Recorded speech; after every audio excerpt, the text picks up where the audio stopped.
Hey there, it's party time and I'm going to make some great foodie goodies. We're going to start with some herb cheese. Now, I've got a jam jar here. You could use a bowl and then put cling film over, but to be honest, jam jars are just so easy to deal with. So I have my jar and I'm going to add my herbs first. I'm using about a tablespoon of marjoram, which is just chopped roughly. And to that, I'll add another tablespoon of chopped parsley, any type, crinkly or flat leaf, whatever you like. And also a few slithers of onion, just very finely sliced. There we go. And to that I'll add my cheese. Now I'm using Italian mozzarella here and I've ripped it up a bit. I'm just going to pop that in there. You could use feta if you like, if you prefer the taste. But put that into your jar. Add a little bit of salt and pepper to taste.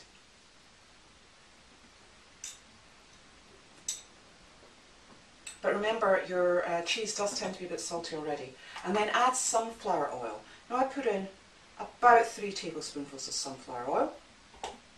And then close your jar and give it a good shake. Now you're going to leave this in the fridge overnight. And then the next day, this will be wonderful on crackers or crusty French bread. Another good thing for parties and things, especially for a barbecue, is to make a barbecue brush that's infused with all the herbs and the flavours. So you start here with a little bunch of herbs. Now I'm using marjoram, thyme and a little bit of rosemary. And I'm going to tie them together to make a brush. So take a bit of twine and leave yourself a tail there and then just wind this round and round to make a handle for you to hold on to. And then get your end together, tie it off quite simply. Just do a knot because you're not going to be undoing it again.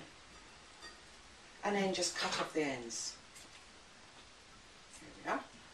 Now take another jam jar, keep lots of jam jars at home, and put in quite a bit of olive oil. A good slug of olive oil in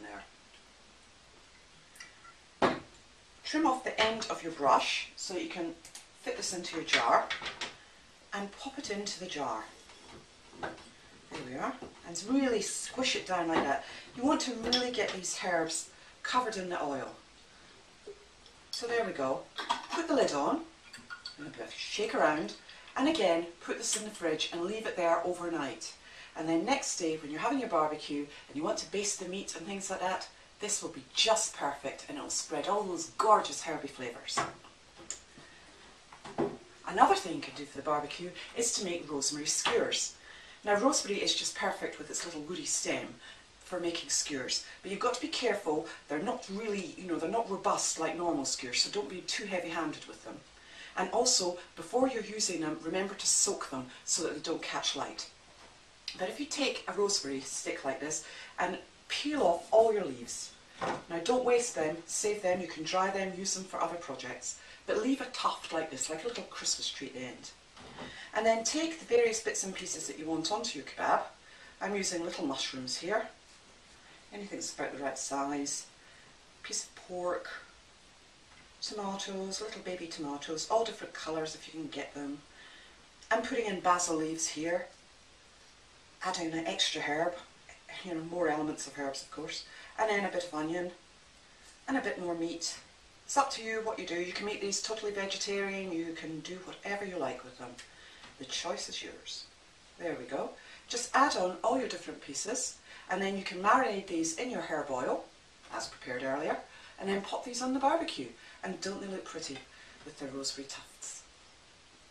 Now something else that's really good to make for parties is lemon balm salsa.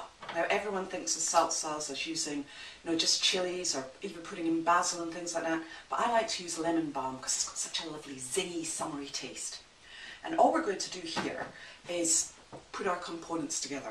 I've got my lemon balm and I've just taken the leaves off the stem like that and then chop them up. I'm going to put these into my bowl and I'm going to add in everything else that I need. I've got some garlic here, just 2 cloves. I've got tomatoes, all different colours of tomatoes just to make it a bit more colourful and exciting. I've got finely chopped onion, and I've got a chilli. And I've put in the seeds, but you don't have to. It's up to you how hot you want it. And then I'm just going to mix this together. I mean, look at those colours, aren't they gorgeous? And to this, I'm going to add a little bit of sugar, just to sweeten it up a bit. About half a teaspoonful. And some olive oil. Just a glug.